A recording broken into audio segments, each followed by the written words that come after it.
देखो हमने एक्सरसाइज 1.1 पूरी कर ली थी और अब बारी है किसकी 1.2 की। और हमने क्या क्या पढ़ा उसमें? हमने ये पढ़ा था कि जो नेचुरल नंबर हैं वो स्टार्ट होते हैं 1 2 3 4 एंड सो ऑन। और जब इन नेचुरल नंबर में जीरो इंक्लूड हो जाता था तो क्या बन जाते थे ये हमारे होल नंबर। और जब इन नंबर में इनके नेगेटिव यानी कि कितने -1 -2 -3 एंड सो ऑन, तो क्या बन जाते थे ये बन जाते थे इंटीजर्स। और जब इनमें फ्रैक्शन भी ऐड हो जाती थी जैसे 22/7 3/4 माइनस का 4/5, तो ये क्या बन जाते थे हमारे रेशनल नंबर्स, है ना। ये थे हमारे क्या रेशनल नंबर।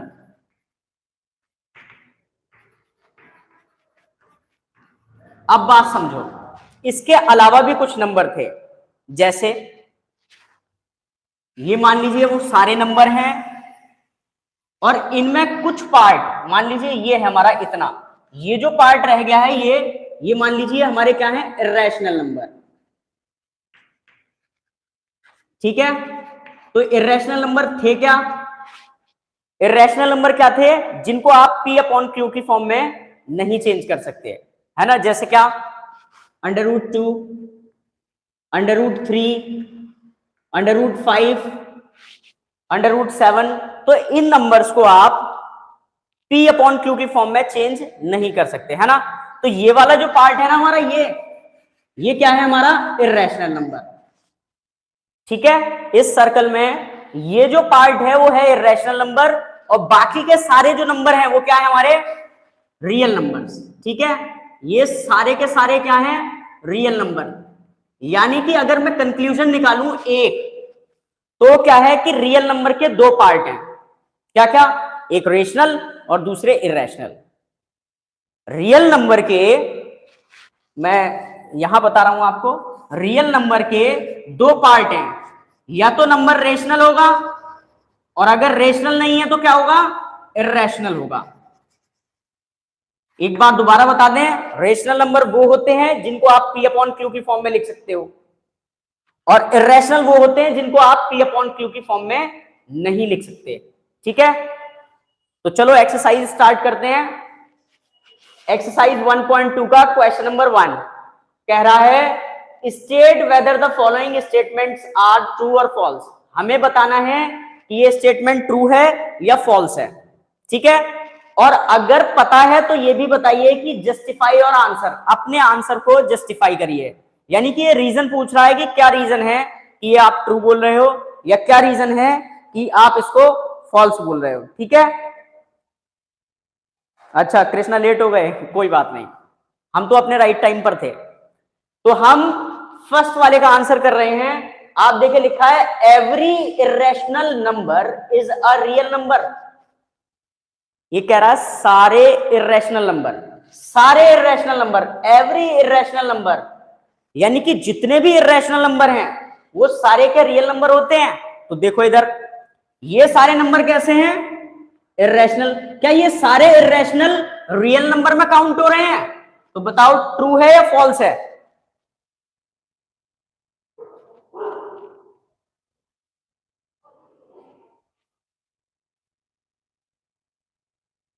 बता बेटा कृष्णा, दिव्याम,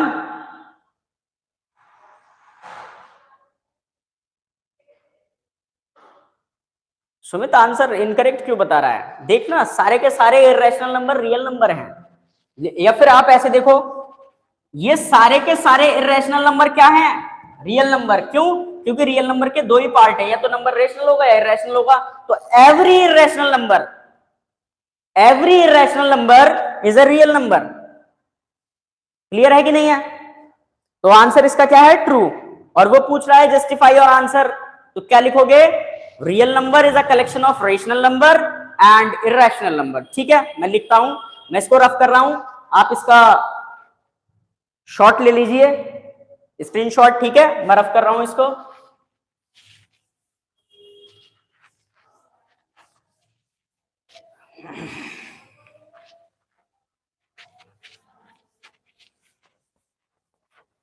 तो फर्स्ट वाले का आंसर हम लिख रहे हैं क्या, क्वेश्चन नंबर फर्स्ट का फर्स्ट पार्ट, तो आंसर क्या है, ट्रू। क्यों है, क्योंकि आप लिखना real number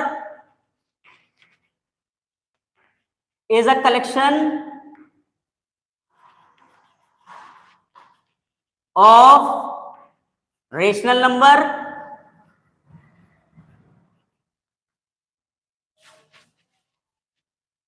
and irrational number. बिल्कुल आप यही रीजन लिखेंगे, ठीक है, ठीक है, और बाकी क्वेश्चन में से लिख देना हेंस इट इज ट्रू। क्या समझ में आया धीरज? अच्छा, देव है देव ने फर्स्ट क्लास नहीं देखी ना, इसलिए। बताओ समझ में आया?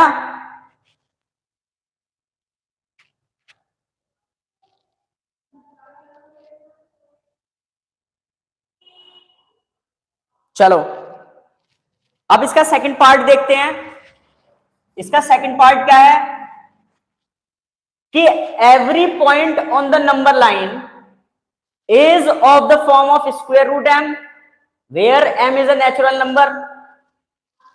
देखो ये कह रहा है कि एवरी पॉइंट, सारे पॉइंट नंबर लाइन पर वो किस फॉर्म में होंगे, स्क्वायर रूट m में। सारे पॉइंट नंबर लाइन पर स्क्वायर रूट m की फॉर्म में होंगे where m is a natural number. तो देखो पहले हम नंबर लाइन समझ लेते हैं, और नंबर लाइन पर ये होता है 0, इधर इस साइड नंबर होते हैं पॉजिटिव और इस साइड नंबर होते हैं निगेटिव, ठीक है। तो ये कह रहा है कि सारे के सारे नंबर किस फॉर्म में होंगे, स्क्वायर रूट m, और m क्या है, नेचुरल नंबर, यानी कि ये कह रहा है कि ऐसे होंगे स्क्वायर रूट 1, स्क्वायर रूट 2। क्यों, क्योंकि इसने m को नेचुरल नंबर बोला है ना, और नेचुरल नंबर क्या होते हैं, 1 2 3 4 5 6 एंड सो ऑन, ये सारे नंबर नेचुरल नंबर होते हैं। तो ये कह रहा है कि ये जो नंबर लाइन है ना, इस पे सारे नंबर इसी फॉर्म के होंगे। तो ये ट्रू है या फॉल्स है? तो इसका आंसर है फॉल्स, ठीक है।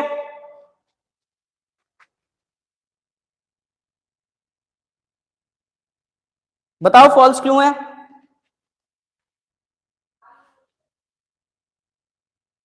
क्योंकि आप ना निगेटिव नंबर को एक्सप्रेस नहीं कर सकते, इधर वाले जो निगेटिव नंबर है ना, इसको इस फॉर्म में नहीं लिख सकते।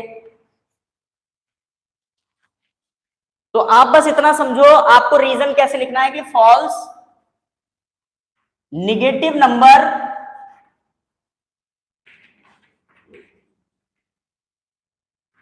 Can not be expressed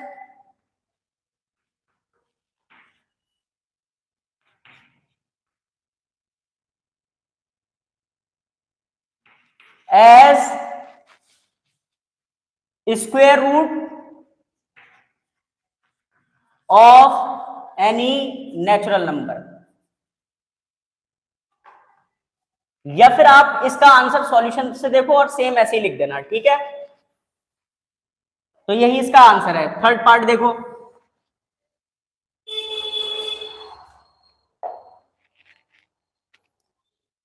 third part में क्या कह रहा है, every real number is an irrational number.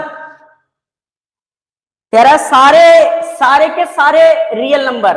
आपको मैंने बताया था कि रियल नंबर के दो पार्ट थे, रियल नंबर के दो पार्ट थे, एक रेशनल और एक इरेशनल।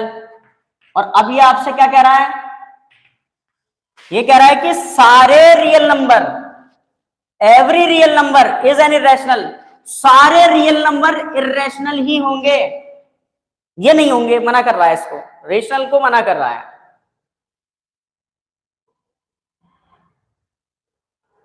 तो इसका आंसर क्या है, आप इसका आंसर कहोगे फॉल्स।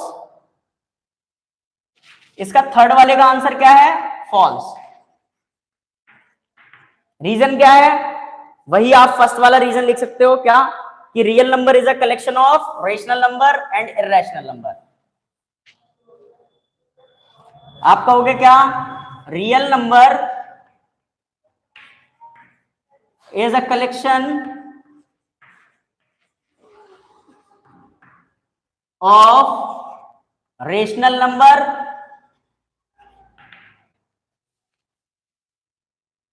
And irrational number.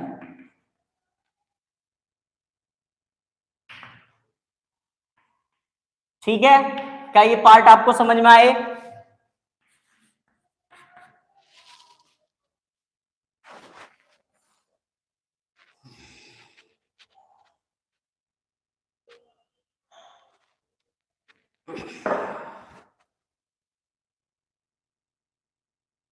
देखिए क्वेश्चन नंबर 2 देखिए क्या है, कह रहा है are the square root of all positive integers irrational. Positive integers जानते हैं आप, इंटीजर्स मैंने बताए थे आपको क्या होते हैं, 1 2 3 4 5 एंड सो ऑन, यानी कि सारे नेचुरल नंबर प्लस सारे होल नंबर और उनके निगेटिव, ये क्या है, हमारे इंटीजर्स हैं। लेकिन ये क्या कह रहा है कि are the square root of positive integers, सारे पॉजिटिव इंटीजर्स, सारे पॉजिटिव इंटीजर्स कौन से होते हैं, ये वाले। कह रहा है स्क्वायर रूट कर दो किसका, पॉजिटिव इंटीजर्स का, तो वो क्या होंगे, क्या होंगे, इर्रेशनल। ये कह रहा है कि क्या आप पॉजिटिव इंटीजर्स का स्क्वायर रूट कर दो तो क्या वो इर्रेशनल नंबर आएगा। तो देखो, चलो देखते हैं करके, पहले फर्स्ट वाला रखते हैं। तो -1, इसका पॉजिटिव वाला 1 है, 1 का स्क्वायर रूट करोगे क्या आया, 1। अरे 1 का स्क्वायर ही तो ये होता है, बिल्कुल ठीक बात है। तो ये क्या है हमारा, रेशनल। तो ये तो फर्स्ट वाले पे ही रेशनल आ गया। और वो क्या कह रहा है कि are the square root of all positive integer irrational, सारे के सारे, तो भाई फर्स्ट पे ही कंडीशन फॉल्स हो गई। तो आप इसका आंसर क्या लिखोगे, आप इसका आंसर लिखोगे क्या, फॉल्स। तो फर्स्ट वाले का आंसर कि are the square root of all positive integer irrational, तो आंसर क्या है, नो। ठीक है, इसको नो लिखना, क्योंकि क्वेश्चन पूछ रहा है ना, ट्रू फॉल्स नहीं पूछ रहा, तो नो लिखोगे, है ना। अब वो फिर आगे क्या कह रहा है, वो कह रहा है इफ नॉट, अगर नहीं है, give an example of the square root of a number, तो आप क्या लिख सकते हो, examples equals to square root 1, जो कि है 1। एक ही एग्जाम्पल दे दिया इनफ है क्या, चलो और भी देखते हैं। स्क्वायर रूट 2 लिखोगे तो भाई ये तो रैशनल है, 1.414 इसकी वैल्यू आती है, तो इसको नहीं देना आप, ये वाला एग्जाम्पल नहीं दे सकते, 3 भी नहीं दे सकते क्योंकि वो भी रैशनल नंबर है। तो आप स्क्वायर रूट 4 लिख देना, 4 किसका होता है, 2 का, जो कि एक रैशनल है। ठीक है, पॉजिटिव वाला हम कंसिडर कर रहे हैं। बिल्कुल बिल्कुल सही कह रहा है दिव्यम। दिव्यम फॉल्स की जगह ना नो लिखना, क्यों, क्योंकि जब भी ना हेल्पिंग वर्ब से क्वेश्चन स्टार्ट होता है, जैसे इज, एम, आर, वॉज, वर, तो इसका आंसर यस नो में आता है ना। जैसे मैंने आपसे पूछा मैंने पूछा डू यू लाइक कॉफी, तो मैं हेल्पिंग वर्ब से स्टार्ट कर रहा हूं, तो इसका आंसर किस में आएगा, या तो यस या नो। तो ये हेल्पिंग वर्ब से स्टार्ट है और क्वेश्चन मार्क से क्वेश्चन पूछ रहा है, तो आंसर क्या लिखोगे, नो। ठीक है, तो इसने एग्जाम्पल पूछा था, हमने दो दे दिए एग्जाम्पल, और लिखना चाहो लिख देना, जितने भी परफेक्ट स्क्वायर नंबर हैं वो सारे के सारे इसमें आ जाएंगे, यानी कि स्क्वायर रूट 9 को भी लिख सकते हो, जो कि 3 आता है ना। तो इतना ही इनफ है। बात क्लियर है इतनी?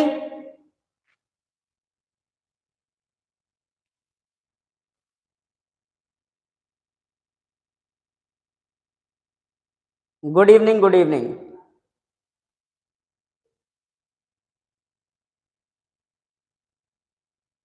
अब देखिए इसके बाद क्वेश्चन नंबर क्या है हमारा, 3। और ये क्वेश्चन नंबर 3 सबसे ज्यादा इंपॉर्टेंट है और आपको एग्जाम में जरूर मिलेगा। तो वो क्या है, इसको इंपॉर्टेंट मार्क कर लें और इसके दर्शन आपको जरूर होंगे। फिलहाल मैं इन सबको रफ कर रहा हूं स्पेस बनाने के लिए।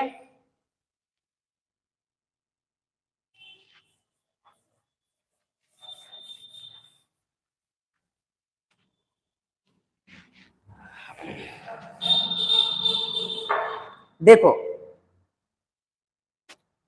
क्वेश्चन नंबर 3 कह रहा है कि show how √5 can be represent on the number line. इसने कहा शो करिए कि आप √5 को कैसे नंबर लाइन पे रिप्रेजेंट करेंगे। तो रियल नंबर जितने भी हमारे होते हैं उनको आप नंबर लाइन पर रिप्रेजेंट कर सकते हो।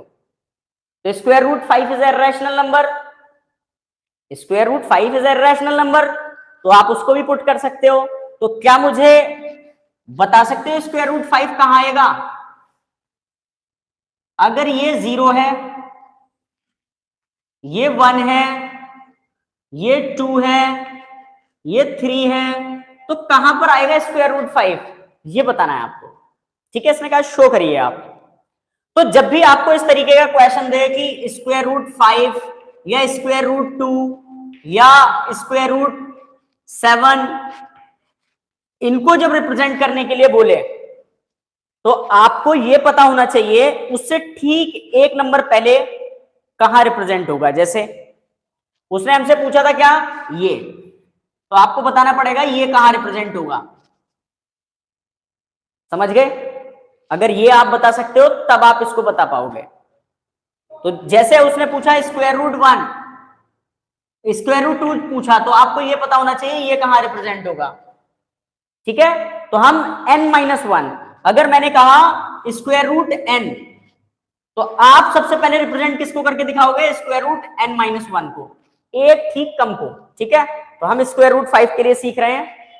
देखो पहले मैं आपको एक बार तरीका बताऊंगा। तो अभी जो मैंने आपको बताया कि √5 को रिप्रेजेंट करने के लिए आपको यह पता होना चाहिए कि उससे ठीक एक पहले वाला कहां रिप्रेजेंट होगा। तो √5 से पहले क्या आता है?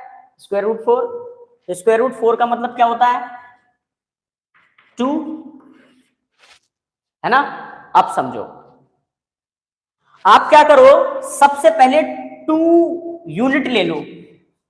2 यूनिट मतलब ये गैप बराबर बराबर चलता है ना, तो आपको 2 गैप लेने हैं। क्यों? क्योंकि ये 2 आया है ना, तो आप इसको O कंसिडर करो और इसको A, और कितना गैप लिया हमने? 2 यूनिट। ठीक है, हमें पता है कि 2 कहां आता है? 2 यहां आता है। देखो ये है 2, 0 से डायरेक्ट 2। अब आपको क्या करना है, इस पर 1 यूनिट का परपेंडिकुलर लेना है। मैं थोड़ा दूसरा चौक ले लेता हूं, यूज करता हूं। ये आपने सीधे डायरेक्ट 2 यूनिट लिया और इस पर परपेंडिकुलर डाला है कितने यूनिट का? 1 यूनिट का। यानी कि ये एंगल 90 डिग्री का है और इसको आप ज्वाइन कर लें। ठीक है, ये हमारा 2 यूनिट है और ये 1 यूनिट है। तो आप पाइथागोरस थ्योरम लगाओगे अगर इसमें, तो पता क्या होगा? देखो क्या होगा। अगर मैं आपसे कहूं कि OA और इसको कह दिया B, तो मैं आपसे पूछ रहा हूं कि OB की लेंथ क्या होगी, पता है?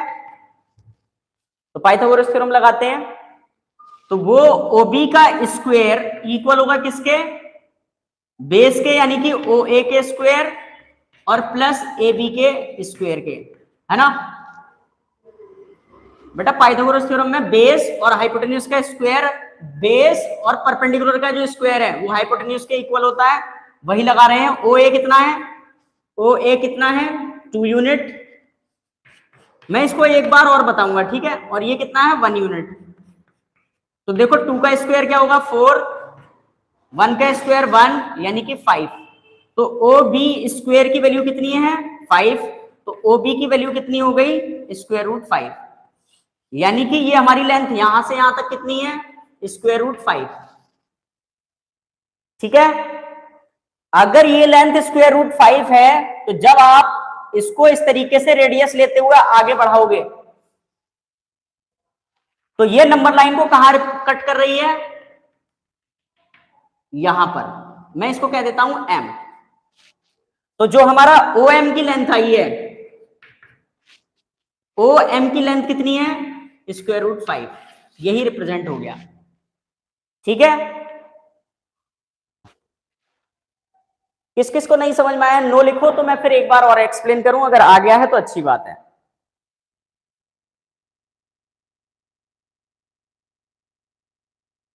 अगर किसी को नहीं समझ में आया है मुझे बताओ, मैं दोबारा बता दूंगा।